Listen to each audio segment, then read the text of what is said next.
Y te voy a preguntar, ¿no? O sea, por ejemplo, ¿tú has sido discriminado por el color de piel que tienes? No. Yo sí. Y entonces a mí no me gustaría generar un tipo, o sea, porque una persona haya hecho un comentario negativo hacia mí, Uh-huh.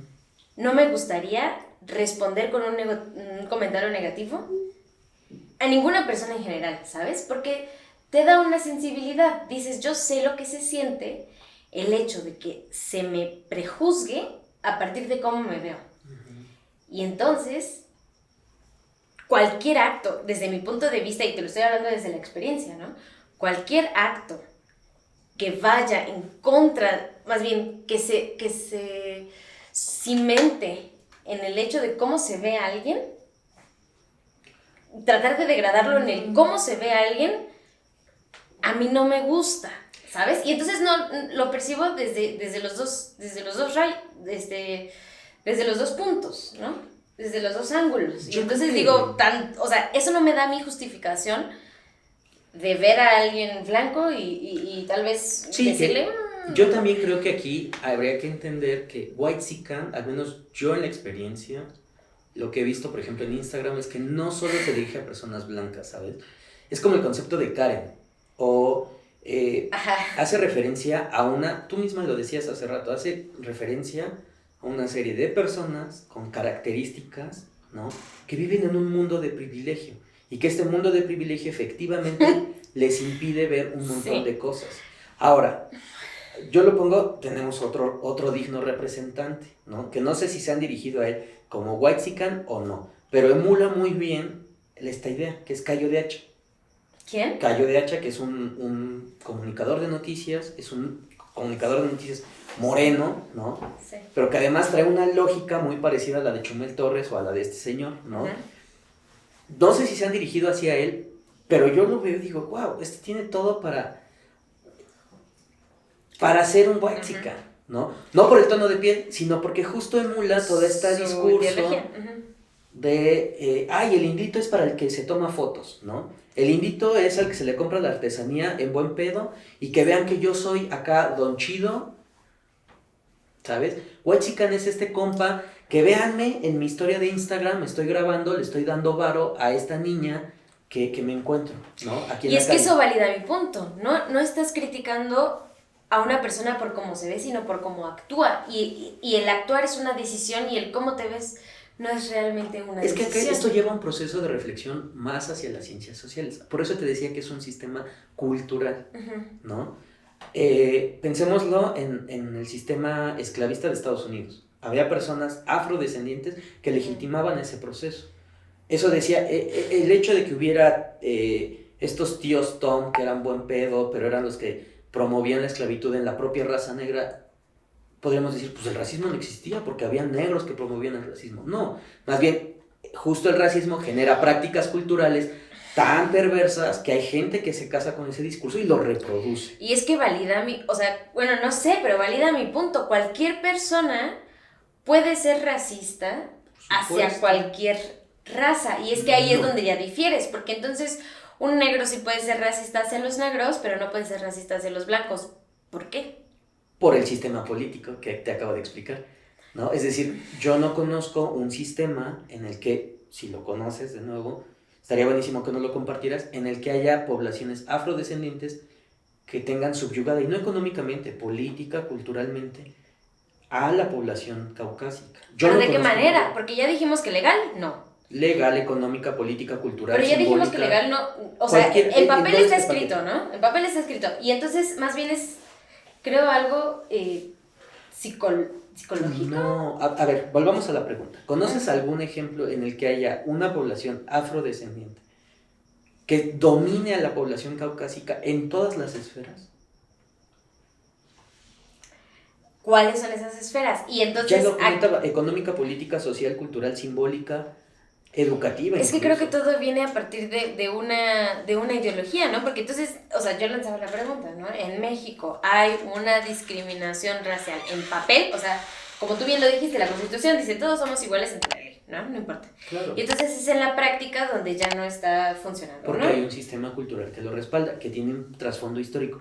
A lo que voy es, ¿conoces un proceso histórico en el que la población indígena, afrodescendiente, asiática o de cualquier etnia? Pero ahí estamos hablando, por ejemplo, creo yo, a partir de lo que entendí, de un racismo estructural, ¿no? O sea, porque está en todas estas áreas.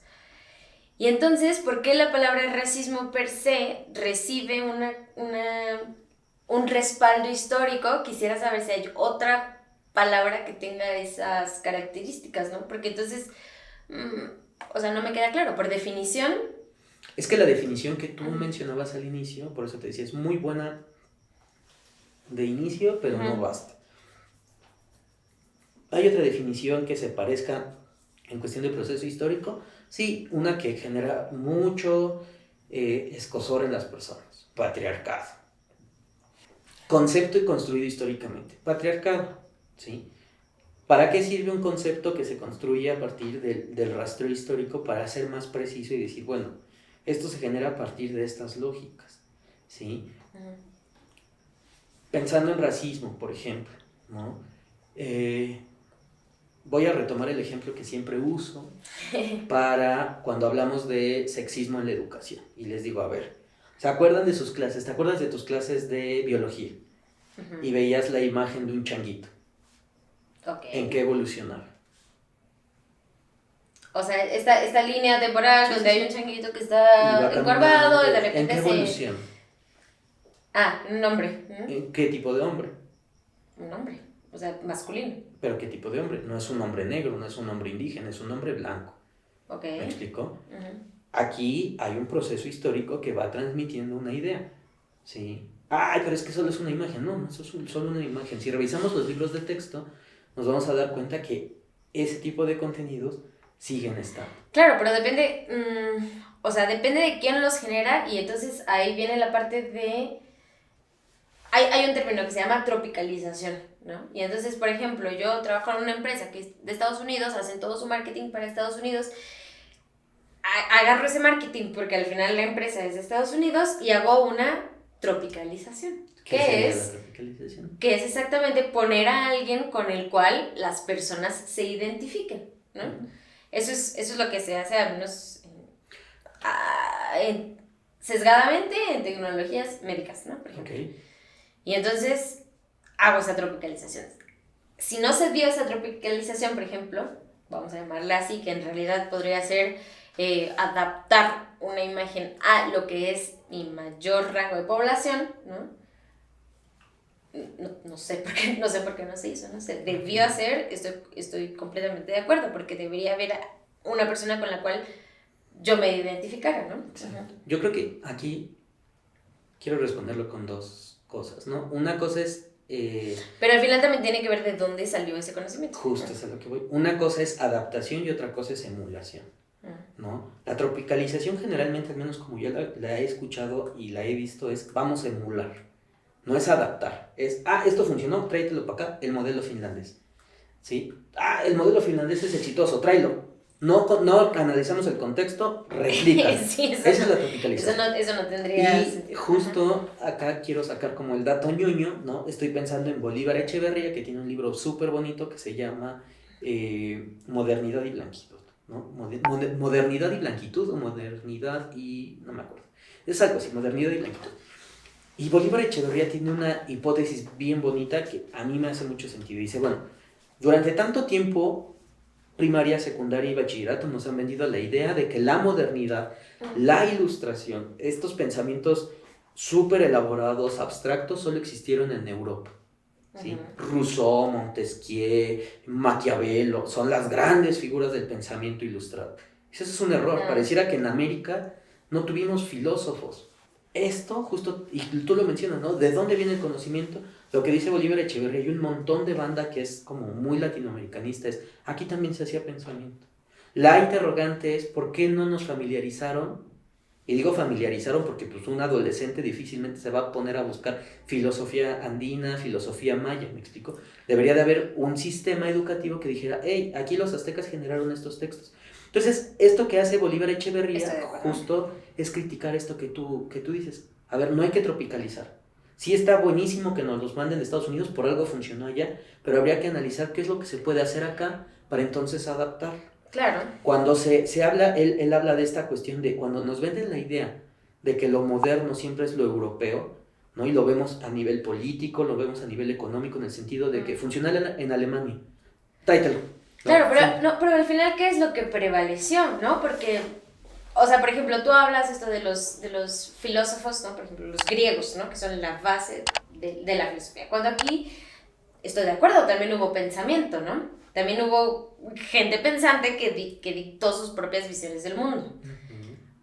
Cuando los europeos llegan, ¿no? Lo que traen es esa corriente que viene desde Grecia, la imponen aquí y lo demás se pierde. Si estoy de acuerdo en que sería importante conocer esas corrientes de pensamiento, sí, estoy de acuerdo, pero ¿qué fue lo que se implantó? O sea, al final tenemos una visión del mundo occidental, ¿no? O sea, que viene de allá, y cristiana, que también viene de allá, ¿no? Y por alguna razón, como no llegó China, ¿no? E incluso lo que tenía que ver, pues no somos budistas o tenemos otro tipo de ideología, o el Islam, ¿no? No llegó hasta acá. Estoy de acuerdo, si yo hubiese nacido en una sociedad islámica, muy probablemente la manera en la que pienso sería totalmente distinta, pero no, nací en Occidente, y en Occidente resulta que hay una asimilación de la corriente del pensamiento occidental. Justo, creo que ya le das al clavo, ¿no? O sea, por eso hablamos de un proceso histórico, ¿no? Acá la pregunta es ¿por qué se perdió? Pues porque hubo alguien que consideró que eso era desechable y que lo importante eran estas creencias. Claro, pero sí, bueno, ahí suceden varias cosas, ¿no? Uno, si ya se perdió ese conocimiento, porque esa fue la política que tenían, ¿no? Llegar y destruir. ¿Qué hago ahí, no? Y dos, pues al menos me tengo que ir cimentando en algo, ¿no? Porque tú dirás, parte del pensamiento se hizo en Europa. Llega la Segunda Guerra Mundial y entonces todos los científicos que están generando todo ese conocimiento, ¿quién tiene no sé si visión de atraerlos? Estados Unidos. Y entonces llegan a Estados Unidos, y ahí es donde se empieza a coser todo este nuevo conocimiento, ¿no? Y por eso no es que no haya aquí, pero ese respaldo puede ser social o sociocultural, no sé, ¿no? ¿Dónde se dan las oportunidades o dónde se pone el terreno para que haya esas oportunidades en otros lados que no han sido aquí? Fíjate que yo lo pensaría, o sea, dejemos de lado el proceso de la colonia. Te lo pongo más bien en el ejercicio, no porque tratemos de inculpar a los españoles, sino en el ejercicio de reflexionar que es un proceso histórico. Uh-huh. ¿Sí? Tú mencionas el caso de los científicos en Estados Unidos, que se ha construido en gran medida gracias a migrantes, ¿no? Sí. Pero ahorita estaba pensando en esta película como toda bonita que se llama... es esta película donde hay 3 mujeres que trabajan en la NASA, ¿no? Ya. Uh-huh. Que hacen estudios sumamente interesantes, y o sea, cuando uno ve el espacio laboral en el que están, uh-huh, es un espacio dominado por blancos, hombres, que evidentemente es una película y trata de ser taquillera, ¿no? Uh-huh. Que está basada en una historia. Pero justo a lo que voy son historias basadas en hechos reales, ¿no? Sí.